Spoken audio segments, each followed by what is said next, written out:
لە یاریەکانی هەفتەی دووەمی خولیناوی تازە پێگەشتوانی کوردستان لەسەر یاریگای بنکەی وەرزشی بنەسڵاوە تازە پێگەشتوانی جان میوانداری تازە پێگەشتوانی ڕزگاریان کرد.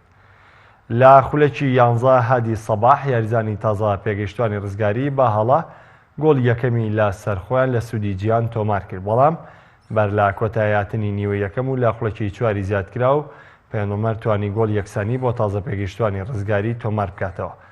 لە نیوەی دووەم جارێکی تازە پێگەشتوانی جیان پێشکەوتنەوەی لە ڕێگەی ئەیوب سدیق لە خولەکی 64 تۆمار کرد، بەڵام هەوڵە بەردەوامەکانی یاریزانانی تازە پێگەشتوانی ڕزگاری بۆ گۆڵ یەکسانی لە خولەکانی کۆتایی بەرهەمیە بوو. بیلال مەجید گۆڵی دووەم یەکسانی بۆ تازە پێگەشتوانی ڕزگاری تۆمار کرد و یاریەکەش بە یەکسان بوون بۆ دوولا بە 2 گۆڵ بە کۆتا هات.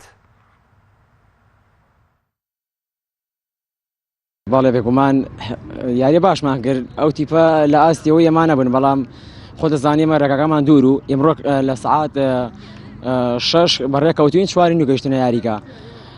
هیلاکی یاریزانان زۆر پێوە دیار بوو، هەرچەنە فورسەی زۆریشمان فۆتان، بەڵام دەستخۆشییان لە یەکەم یاری باشیان کرد. یەک خاڵ بۆ ئێمەش تا ڕادەیە باشە لە دەرەوە یاریگای خۆمان.